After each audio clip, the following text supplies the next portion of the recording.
So, hi everyone, my name is Shahir and I'm joined by Lydia, and today we will be hosting our second workshop, the Autodesk Fusion 360 workshop, hosted by, of course, UTDL.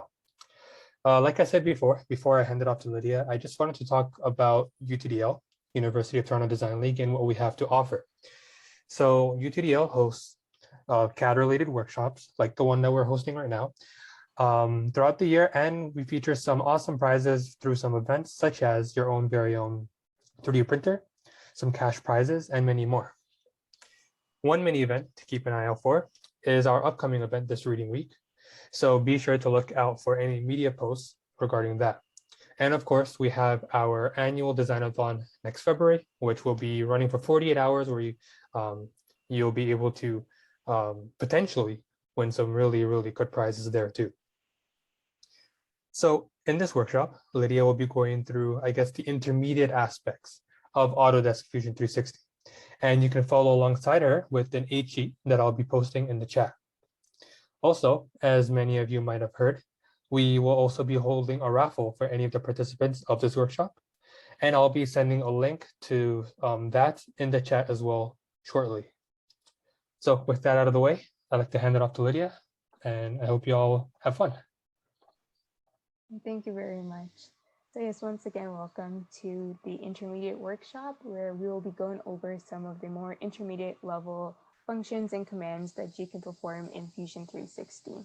So some of the main things we'll be going over are time-saving techniques and ways to better collaborate with your teammates or your classmates or your group members when you're using Fusion 360, which will come in handy for our design-a-thon in February.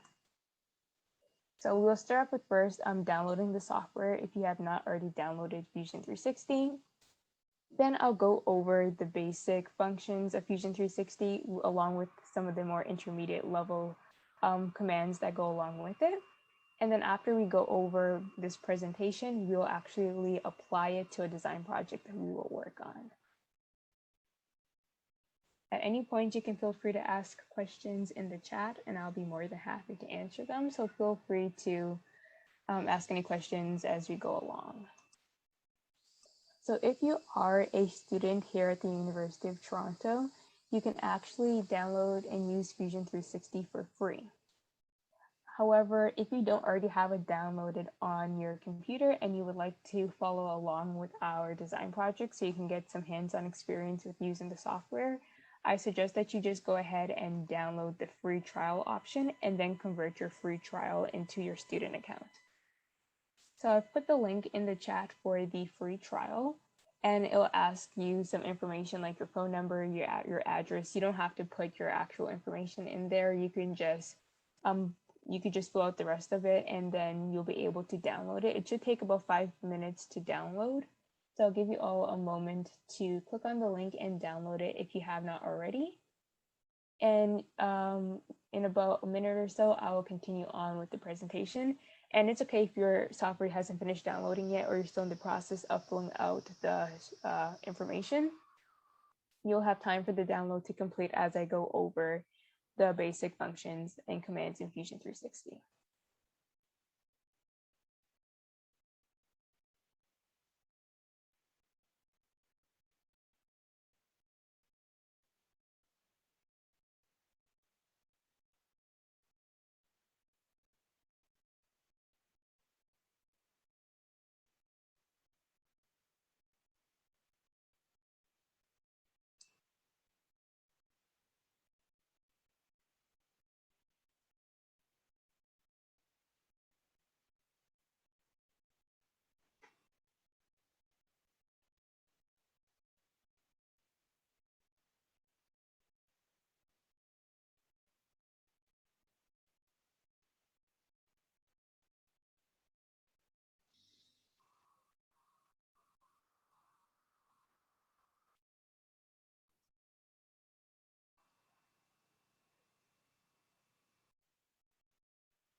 All right, so giving you all about a minute to get started on the download. If you're still in the process of either doing that or filling out the information for the raffle entry, that's perfectly fine.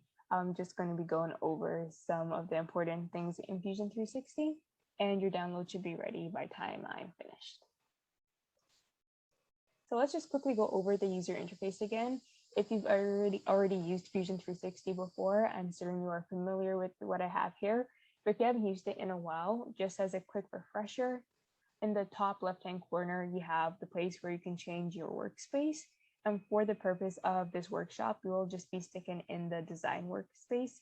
But if you do more advanced modeling, you might use the simulation workspace or the rendering workspace, which allows you to create more realistic looking models. Next to that, in green, we have the toolbar, and that contains all the commands and functions that you'll need when you're creating your designs. Then we have the view cube, and that allows you to rotate your model. So you can take a look at your model from various viewpoints using the view cube, which can allow you to, maybe work on the back or work on the front, or just get a holistic view of what your model is. The main open space is called the work plane or the workspace, and that's where your actual design will be built and be modeled. At the bottom in purple, we have some commands. So you can rotate using the rotation or the orbit command or control. There's also panning, so you can move back and front, forward, left to right. And you also have the zoom feature. So if you are working on really fine details, you may want to zoom in. And so you can do that using the zoom function at the very bottom. And then right below that is the history bar. So that's where you can keep track of all the different things you've done to your model. And you can always go back to a certain feature that you added and edit it later by accessing it in the history bar. All right, so in Fusion 360, you have folders and projects that you'll use for saving files. And so this is great because it allows you to collaborate with others. So this is almost similar to Google Docs in comparison to the older versions of Microsoft Word, where only one person can work on a document at one time. It allows you to have the collaboration with your team members or group members or classmates, which will be very helpful for our design-a-thon, which we will be hosting in February. All right, so there is a basic design algorithm that I like to call it that is very helpful to follow when you are making designs. As this is an intermediate level workshop, I'm certain that you all have found certain techniques that work best for you. But if you're still figuring that out, here is an algorithm that you can use. So it's always great to start with sketches first, and then you move on to dimensions. Next, you will do extrusions. And then depending on what you are designing, you might want to do cutouts. And then we have colors and appearances, so you can change the color or the material that your model is. And then lastly, which makes this a little bit more complex, are assemblies. So we'll be going over each of these steps in the algorithm first, and then we'll actually apply it to our model that we will be creating. If at any point you have any questions, just feel free to let me know. So if we start with sketches, sketches are the starting point for your design. So this is where you create a detailed outline of the base or general shape of your model. So for example, if you are trying to model a cube, the basic shape that you would start your sketch off would be a square. You can also sketch words and letters and things like that, and your sketches can be any type of polygon. It doesn't have to be a basic rectangle. It could be any type of shape that is the basis of what you want to design.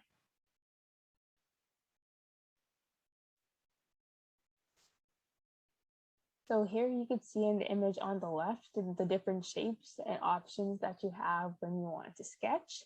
So your toolbar already gives you some of the more common ones, like the line, rectangle, circle, and curved lines. But if you open up the create menu, you'll see that you have more options to choose from. So the exact type of, for example, rectangle you choose is always dependent on what you're most comfortable with and what your design requires.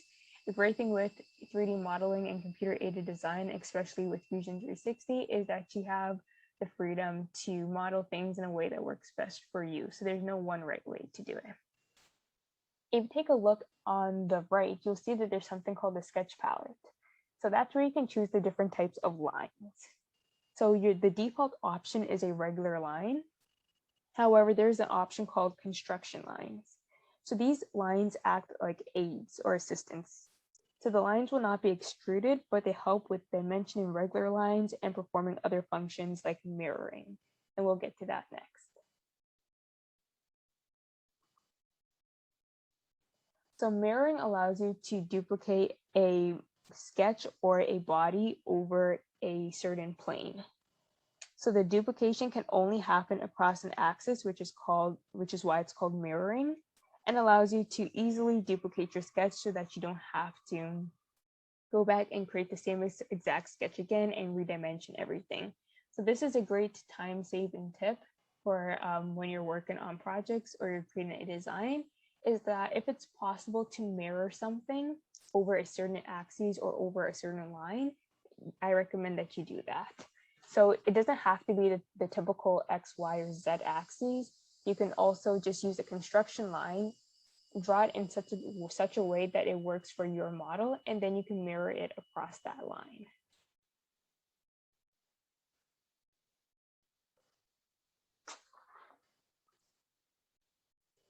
Then there are also patterns.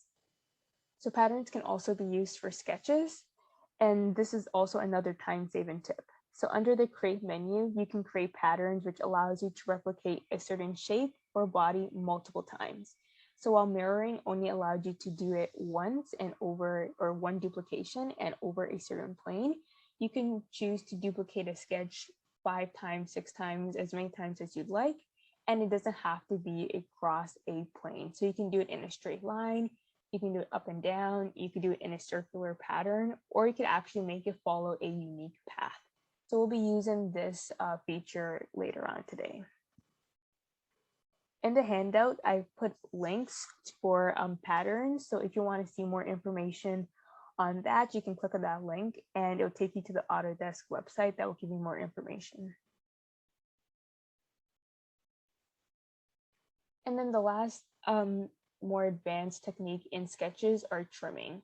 So sometimes you might have excess lines in your sketches. So this might be because of how you decided to create your sketch. So now you have lines sticking out where you don't want them to stick out. Or you might have forgotten to use a construction line as a guide and used a regular line. So now you want to remove that portion. So there is a trimming tool, and it will allow you to remove just that one segment of line that you don't want anymore.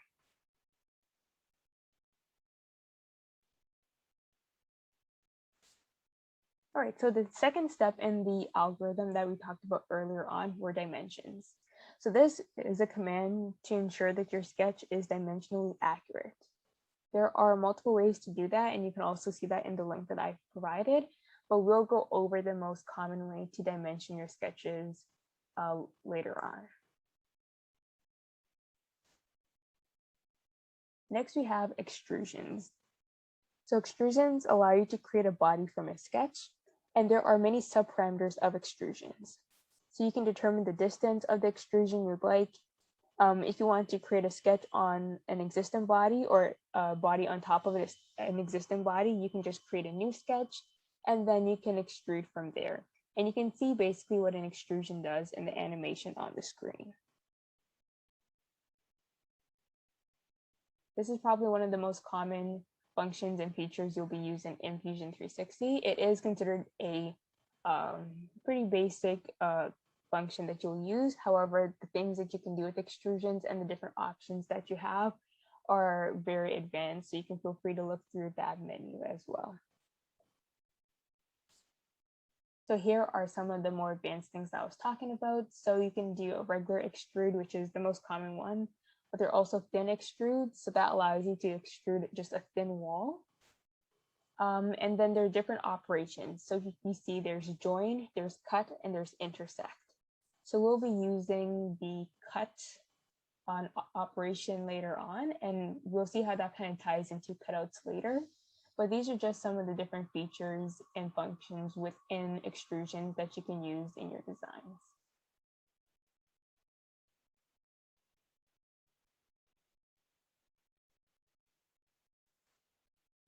All right, so another way to create a body from a sketch is by using the revolve feature. So this is also another time-saving tip. So this function allows for the sketch to be revolved around an axis to create the body. So you can see that the shape here is kind of complex. And if we started off with a regular circle, we'd have to do some tapering, maybe make multiple extrusions on top of each other to get this shape. However, you can see that at the very beginning of this animation, it starts with a pretty simple shape, and then it just does a full 360 revolution around to create the body. So right over here is the sketch, and then now it's revolving 360 degrees across or around the z-axis. So if you're making something that's cylindrical in shape, even if it's not a perfect cylinder, this is a good thing to consider doing before you start with the typical extruding a circle into a cylinder and then making changes. Using the revolve feature is something that will be very helpful.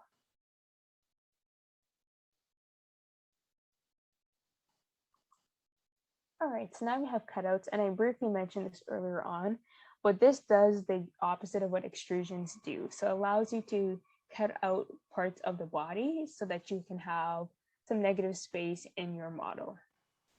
So in order to do this, it uses a negative value for the distance in the regular extrusion command, and then the operation that is used is cut. So this is great for making holes or any other shape of a cutout that you would like in your model.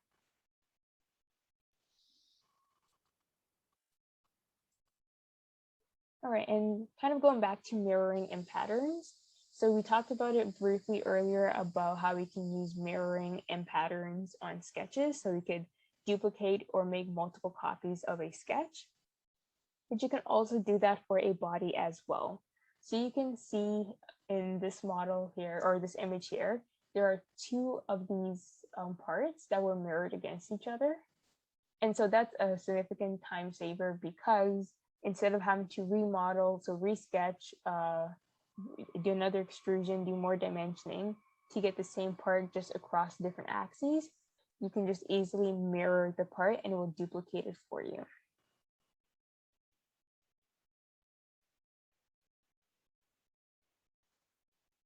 And then here are the patterns. So you can see in the image on the far left that the circular, almost like feet stands were created in a square pattern. So instead of creating 4 individual of those little feet stands, they only had to create one, and then they could use the pattern to get it to go across the rest of the model. You can take a look at that as well in the center image. That is a circular pattern. So that one cylinder is now being repeated multiple times throughout the entire circumference or inner circumference of the disc. And then lastly, if you take a look on the image on the far right, you can see that the pattern is not perfectly linear, but it's also not circular. So this pattern was done on a certain curve that was specified by the user.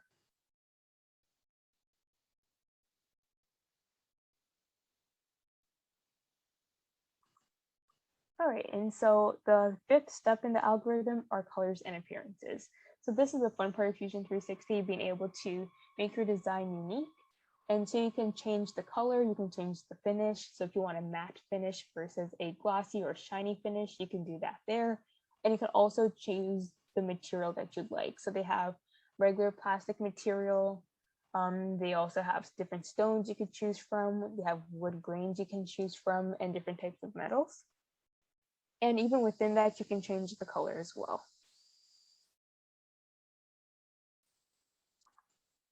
And then the last thing are assemblies. So this allows you to insert components to create an even bigger project.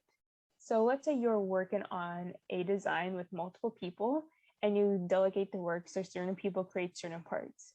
At the end, you want to be able to combine all those parts together to create your one final design. So assemblies will allow you to take parts that other people have made and put them together almost like a puzzle to create your desired result or your desired design.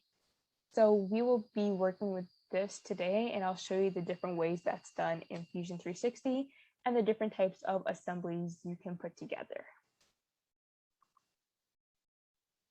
All right, so if you don't have any questions, we will get started with the design project. So Your Fusion 360 free trial download should be complete by now. And if you can open it up and so you can get your software warmed up and ready to go, that would be great. If you have any issues, just let us know.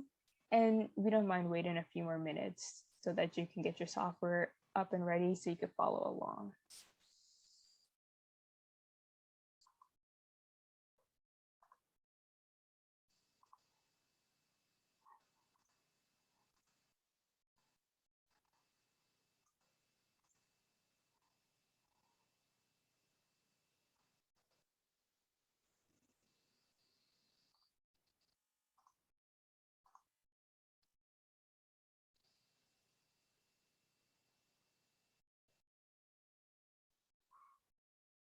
Alrighty, so while you all are opening up your softwares, I'm just going to share with you a file.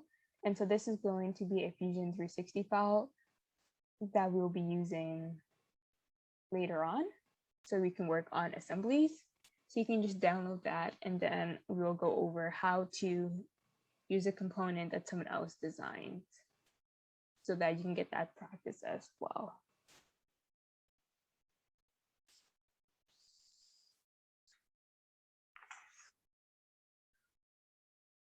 Okay, so let's get started. So first things first, let's create a folder. So if you've never created any designs in Fusion 360, you will need to create a folder. So what you can do is click on the dots at the top left-hand corner. If you hover your mouse over it, it will say Show Data Panel. Just click on that and then select New Project. So once again, click on the 3x3 panel of dots, and then click on New Project. Then you have the option to name your project. So you can name it whatever you want it to be named. And then you can just click out of it. So then you could just click X. Okay, I already have my folders created. However, if you haven't, once again, you just click on the three dots and then click on New Project and just type in whatever name you'd like.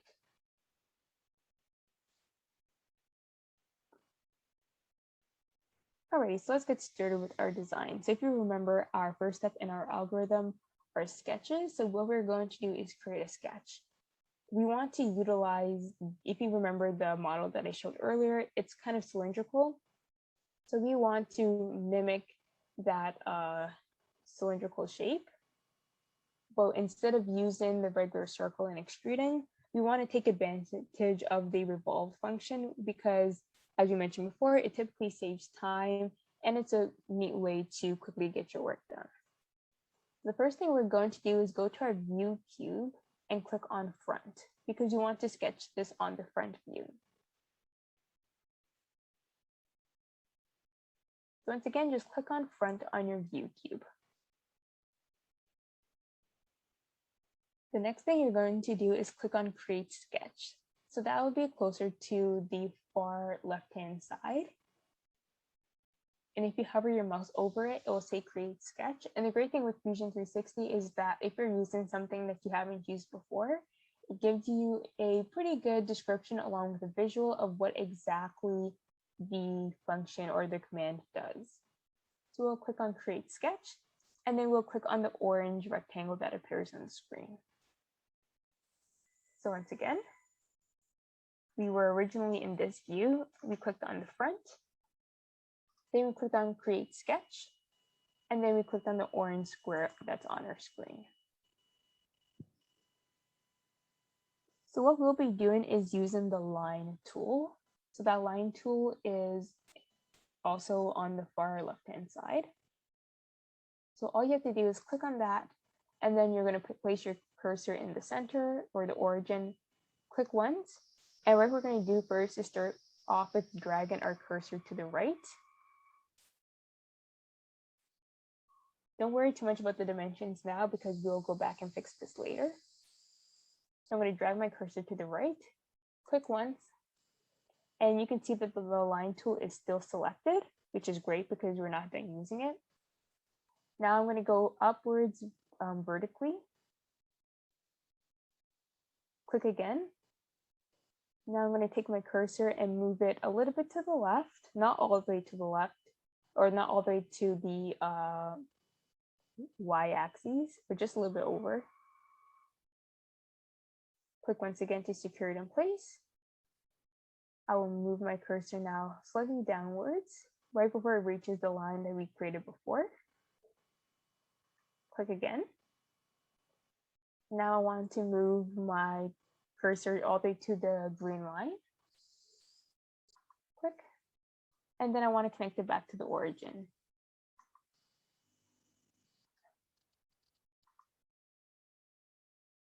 Right, so I will repeat that quickly in case you missed any of the steps.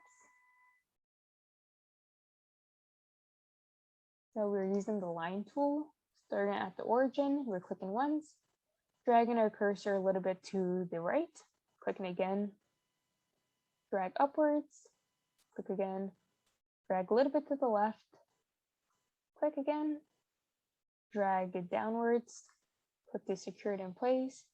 Then we're going to go back to the left, but this time we're going to go and click on the green line. And then we want to go to the origin. This is kind of tricky because the exit line is right at the origin. So you can see in my case, it didn't actually connect this line here to the origin. So I'm just going to go back in, click on the 2 points and connect them together. Now you can click on escape on your keyboard to exit out of the line tool, and you'll see that you have this backwards L shape.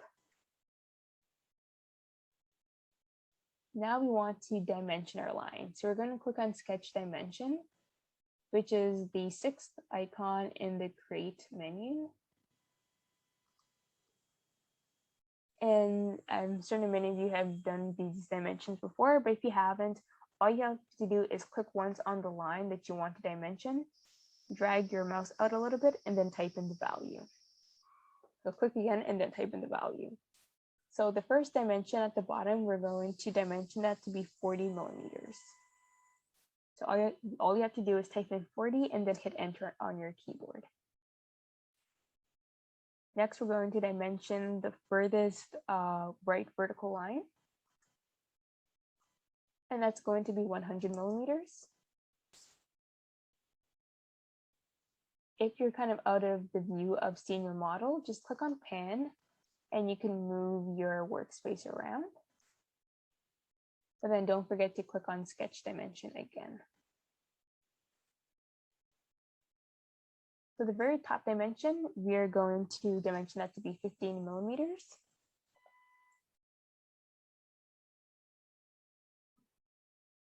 This line right over here, we are going to, actually, we're going to go straight to the line that connects the line right over here that's right on the green axis. We're going to select that line. And now we're going to make that 5 millimeters.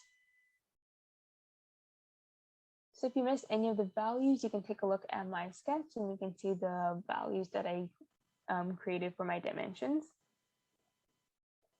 Later on, after you're finished modeling, you can change the dimensions to be more suitable to something that you'd rather have. The only reason why I'm going with these dimensions is just so that our component fits together, or our assembly piece fits together. Once you've done that, click on Finish Sketch.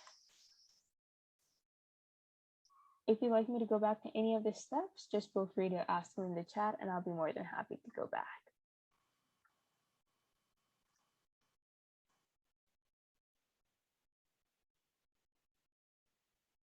All right, so now what we want to do is use the revolve tool to create our body.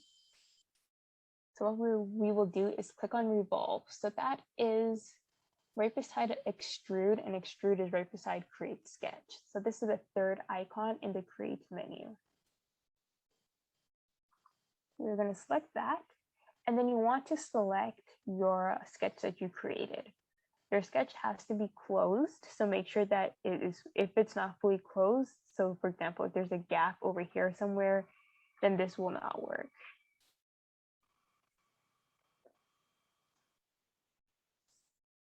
and then make sure it's selected. So if it's not selected, it will look like this. It'll be white. So you can just select it and then it will turn blue. Next thing you're going to do is click on axes. So we want this to be rotated across the z-axis, and so that axis is this blue line right over here. You can see it also matches the same color in your view cube. So if you wanted to verify and double check to make sure you're rotating it across or around the axes that you wanted to, you can make sure the color corresponds to that of the view cube. Now our default changed to angle, which is what we want, and you can specify the amount of degrees that you want this to rotate. Since we want this to be fully closed, we're going to keep our angle set to 360 degrees, and then click OK. So once again, I clicked on the revolve tool and made sure my sketch was selected. I clicked on axes and I chose the z-axis, which is in blue. My default angle is set to 360, and so if yours is not set to 360, just type in 360 here and select OK. Now, if you hover your mouse over the view cube and you click on home, you can see that we created a cylinder with a cylindrical cutout as well, but we didn't have to extrude a circle and then perform a cutout operation. We were able to do that all in one step with the revolve function.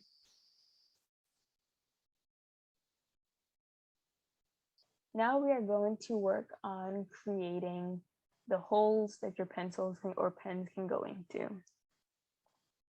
So what we're going to do is click on sketch or create sketch. And we want to select the very top surface of our cylinder.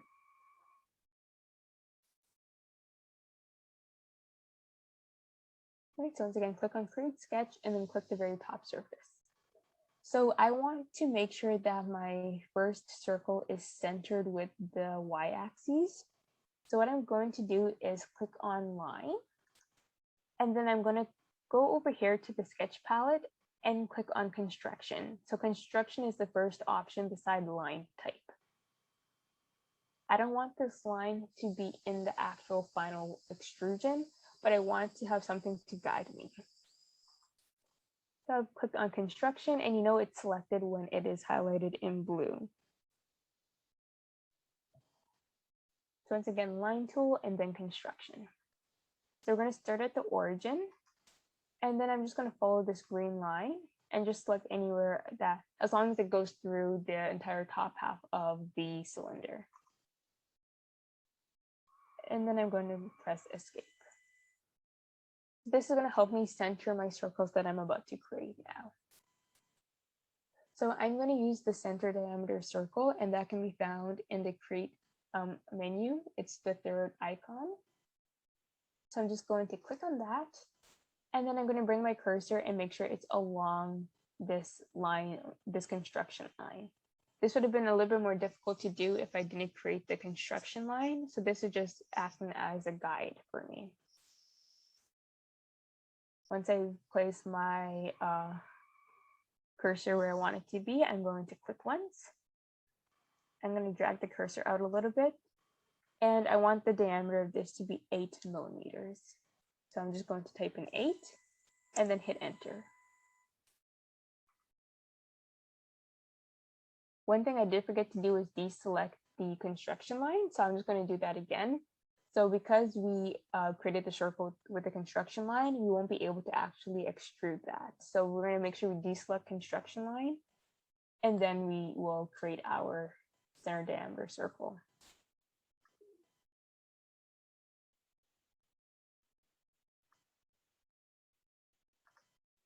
So I'm going to click once, drag the cursor out a little bit, type in 8, and then I have my 8 diameter circle.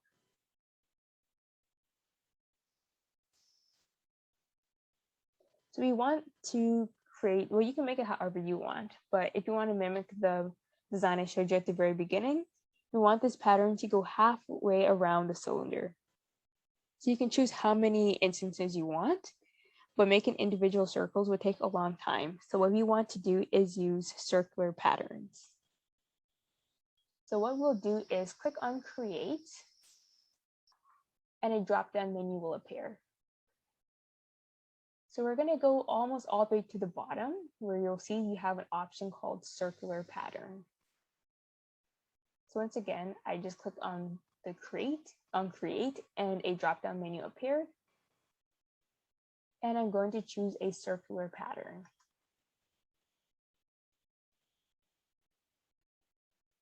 So I'm going to select the sketch that we created. And then our center point is going to be the origin. Now I'm just going to expand my circle pattern menu so I can see all of my options. But once again, all I did was click on the sketch of the circle I made as my objects. And then when I selected center point and I chose the origin. So this is going to make sure the circular pattern is being built around the origin. Now I want to have 7 different instances. So I'm just going to type in 7. And here you can see that I have now 7 holes for pencils to go into. So if you want your holes to go all the way around the pencil holder, you can leave it like this if you like. You can also add more or add less, whatever you'd like to do. But if you want to choose the angle or how far around the circle your patterns go, you can go to angular spacing, click on the drop-down menu, and you can click on angle. So now you can see that the angle is set to 180 degrees, which is what we want because we want it to go halfway around. Also, another thing I like to do is click on symmetric. This just makes sure that the pattern is symmetric to the instance that we chose as our object originally. So make sure that there's half the pattern on half of the circle that we first created, and then the other half of the pattern is shown on the other half. So you can play around with these features in circular pattern to create your circles wherever you would like them to be. Once you're done, you can select OK. If there's any steps you'd like me to repeat, just let me know in the chat.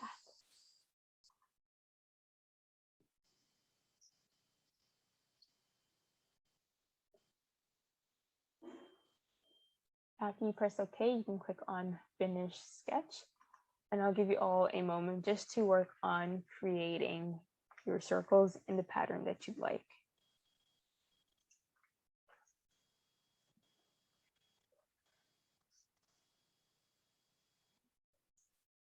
One thing that's important to do is don't forget to save. Fusion 360 typically saves a lot of your work on the cloud, but I also like to make sure I save it myself just in case anything happens.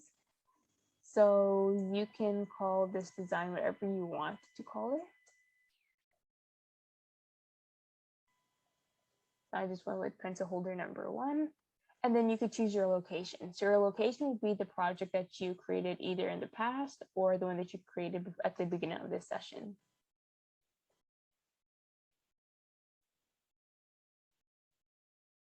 All right, so you can just choose the folder and save it. It's best practice to save almost after every single step. So you can see in our history bar at the bottom, it shows our sketch, it shows our revolution, and then it also shows our second sketch that we created. So I do recommend that you save after each different thing you do, just to make sure you have all of your work saved in case anything happens. So the next thing we're going to do now is create our cutouts. So we're going to click on extrude. And then we're going to select each circle that we created. Now make sure you actually select the circle and not just the sketch.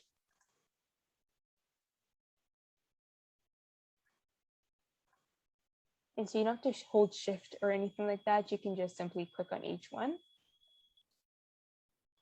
And because you want this to be a cutout, we choose a negative distance. So let's choose negative 80 millimeters.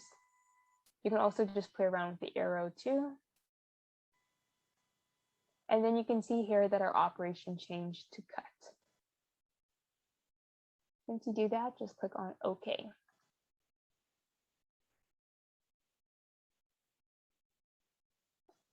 So once again, if you'd like me to repeat that, I clicked on extrude and I selected each of the circles that we sketched.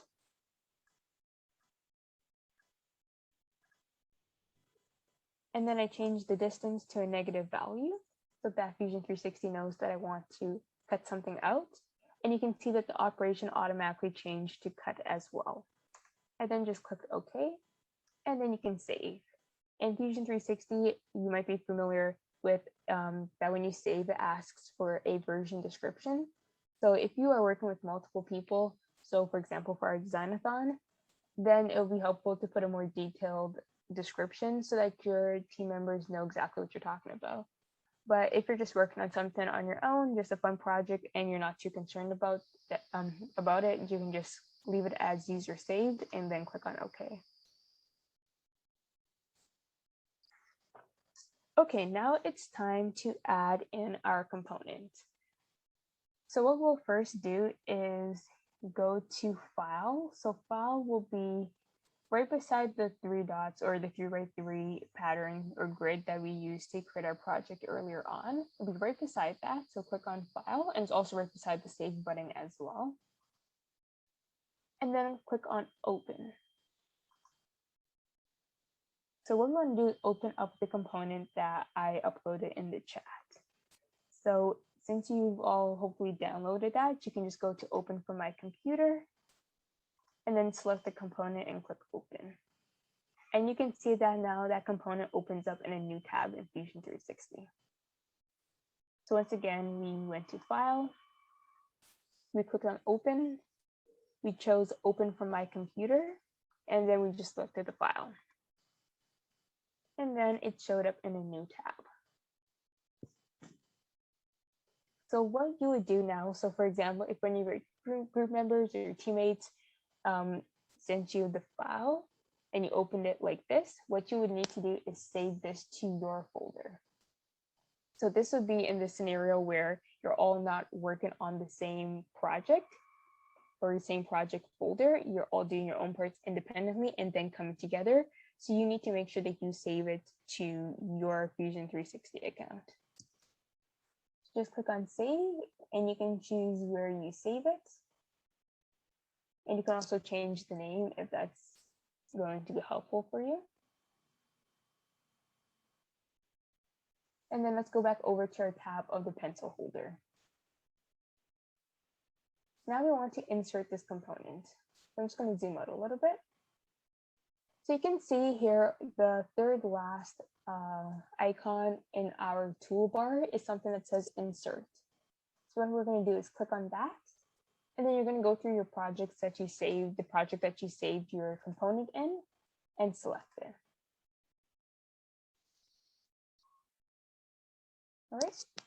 So once you've done that, so once again, you were here, you click on Insert, and you selected this component. So Insert. You found wherever you saved it. It will hop you back over to your assembly component. So now you have to select what exactly you want to assemble. So what I'm going to do is click on this body because, or this component, because I want to insert all of this into our other design.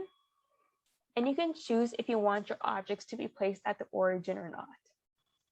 So depending on what you are designing or what you're working with, that might be helpful. It may not be helpful. For us, it doesn't really matter, so I'm not going to click on it. But you also have other options and other parameters that you can take a look at as well. So depending on exactly what you're working on, you might want this to be placed at the origin. So I'm going to select OK.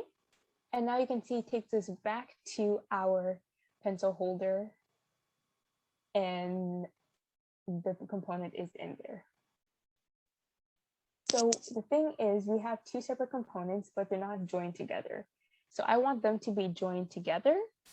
If you don't want it to be joined together, that's perfectly fine. But I'm just going to show you the different types of joints that Fusion 360 has, so that when you're combining components together to create a larger project, you can take a look to see at all the options you have. So the first thing we're going to do is open up our bodies folder. So on the left-hand side of your screen, you'll see that you have different folders. So we're going to click on the arrow, click on the drop down, and we're going to select the body that corresponds to the cylinder. You can always change these names if you'd like to. Especially this will be best practice when you're working with a lot of different bodies and components. We're only working with two, so it doesn't get too confusing. What we are going to do is change this to a component. So we're going to right click on that body and click create components from bodies. So this is important because Fusion 360 can only assemble components together. It cannot easily assemble bodies together. So once again, we click on the drop down in our folder. We right click on the body corresponding to the cylinder, and we're going to click on create components from bodies. Now you can see you have an additional component over here. All right, so now we're going to take a look at the different assembly joints that Fusion 360 has. So under the Assemble tab, you'll see you have something that says Joint. If you don't have Joint as an icon, just click on the drop down and select Joint. So there are various different types of joints, and there is a link to all the different joints and their different functions in the handout. So you can feel free to click on that and check out all of the different animations that Autodesk has on this and their detailed descriptions. And so depending on what you're working on, certain joints will work better for your project. So we're just going to select joint. Now what we're going to do is select the cylinder in the center. And then what we're going to do now is select the inner curve of the component that we added in. So I'll do that once again. We are going to click on joint. I like to click on the center of whatever the component is. I find it's easier in keeping things organized to make sure everything works out the way I want it to. And then I'm going to click on the inner curve of the component we added. You might find that you need to rotate your work a little bit to get to an angle that's best suited for whatever you're trying to select. And now what we're going to take a look at are the different joints. So these are the different assembly tools depending on what you're working on. So if you want these two components to be stuck to each other, there is the rigid motion. So basically it keeps them stuck to each other. And you can always go back and rearrange like where exactly this component is attached. So I'm just going to move it up just so that it's attached directly to the base. Another option you have is revolute. So this allows for rotation. So if you're designing something and you need it to rotate relative to another component, that's what you would use. So here is rigid once again. Here is revolute, and it plays an animation for you so you can see exactly what's happening. You can also choose the axes that you want this to revolve around. And the great thing is it has your standard X, Y, and Z axes, but you can also create a custom axis as well that works best for your project. Then there's the slider. So in this case, it's sliding across the Z axis. So if you need a component to slide relative to another component when you're assembling your parts, that's what you would use. And once again, you can choose the axes that it slides about. So Fusion 360 is pretty smart, so it's assuming that the only way this can really slide is about the Z axis, which is why that's what it automatically did. But here you can see, once again, you have your regular X, Y, and Z axes, or you can choose a custom axis. And there's also other parameters that you can play around with. So you can see here it's sliding and it's also rotating. And depending on what you're designing, you might be restricted to certain types of components or certain types of motions, but Fusion 360 will always let you know. So this is technically impossible, but it kind of still shows you exactly what the motion would do. So the type of motion we're going to go with is rigid because you want them to be stuck to each other. And so that's what we'll do. Once you choose your motion type, you can select OK. All right, now, so we're almost done. You can actually create more sketches and more details on your pencil holder and the component that we just created. So let's first start off by creating a cutout in this little extension area over here. If you have any questions, just feel free to let me know in the chat and I'll be more than happy to answer them. Or if you have any difficulties, just let me know as well. So what we're going to do is click on Create Sketch, which is back to step 1 of our algorithm. We usually bounce between steps 1 to 3. And then at the very end comes the assembly and the color and appearances. And we're going to select the top surface of the component that we added in.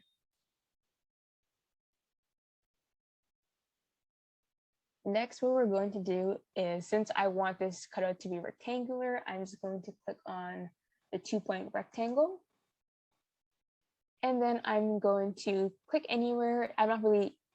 There's no like particular area that I want this in. So I'm just going to click anywhere on the top surface and then drag it out and then click anywhere once again, just so that I can form a rectangle. You can now choose a circular shape if you want. You can choose a different type of polygon if you'd like. Any shape that you want for your cutout, for a little storage component or compartment in your pencil holder, you can do that. Once you're done, you can click on Finish Sketch. And then we want to cut this out. We don't want to go all the way to the bottom, but we do want this to be a little bit like carved out, so to speak, so that you can actually put items in there. So what we're going to do is click on Extrude, and we're going to select the sketch that we just created. And then I'm just going to use the arrow and manually drag this down a little bit, making sure that I don't go all the way through the bottom. 20 would be too far, so I might go with -15.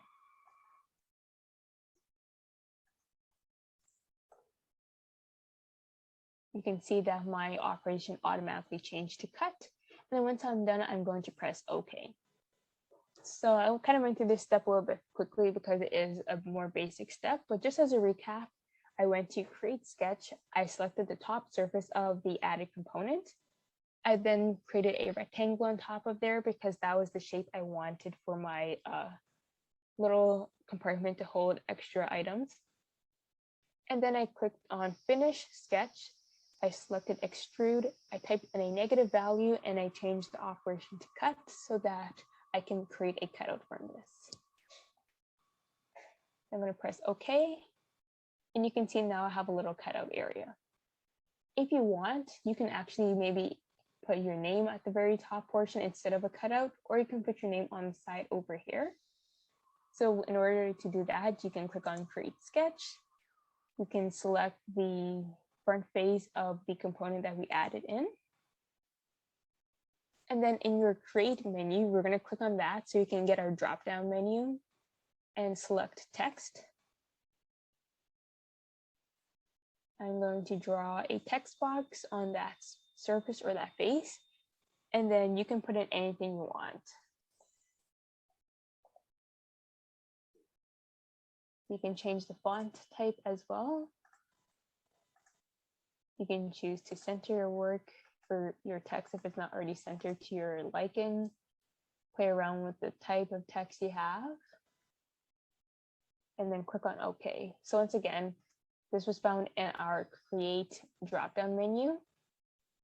We clicked on text, and then we drew our text box. And then we typed in our text right over here in this little menu. And we played around with our font sizes and types. Once you're done, click on OK. And then once again, you can choose if you want to extrude this out so it sticks out a little bit, or if you want this to be engraved. So we're just going to, first I'm just going to save my work. And then I'm going to click on Extrude. And then you can see that it currently has the entire front face selected here, but we don't want that. We only want the text to be selected. So I'm just going to deselect the profiles that were already selected and then go back in and make sure it's only the text that's selected.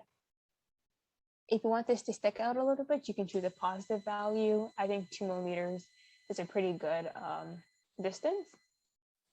And since we want this to be attached to our actual model, we're going to choose Join.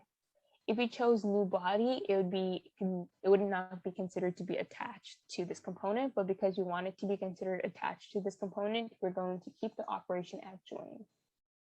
Now, if you want this to be engraved inwards, you can change that to a negative value. You can see the operation change to cut, and now your name or whatever you chose to write is engraved. I'm just going to select OK.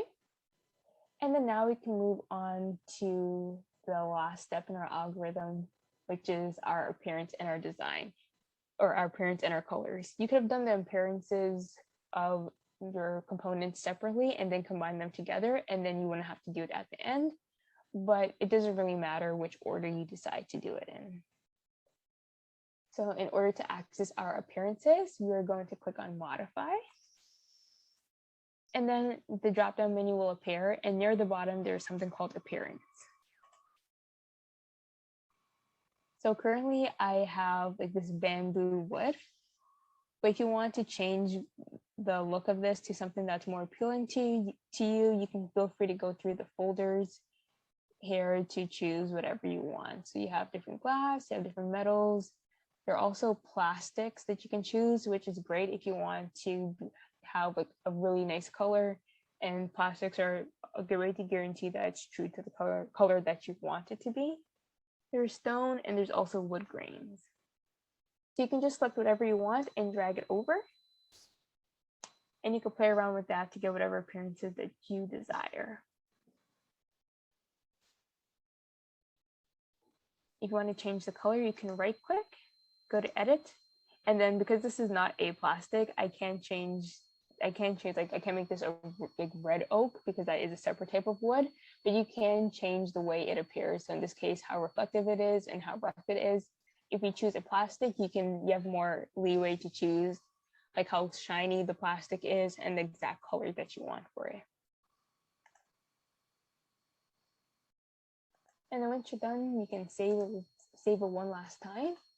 And now you've created a pencil holder using more advanced techniques like patterns. You also learned how to add in components.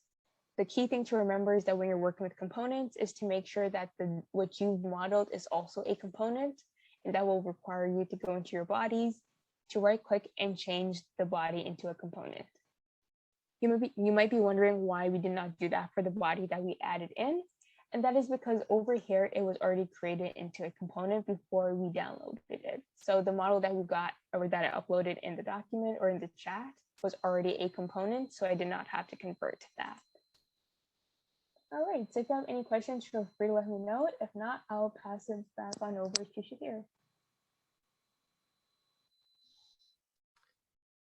Great job, Lydia. Thank you for another great presentation. So that's going to be it for our Autodesk Fusion 360 Intermediate workshop.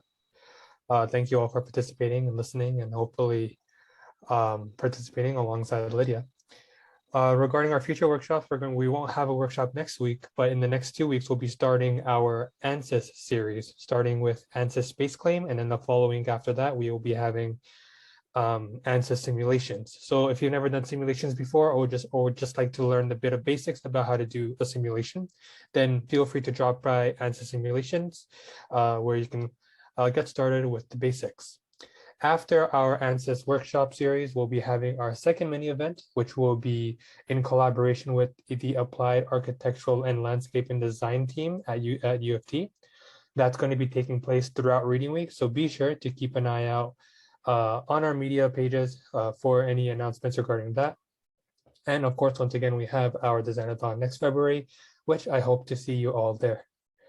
I hope you all learned something new in this workshop. And if you have any questions, feel free to raise your hand and ask away. If not, then I hope you all have a great evening.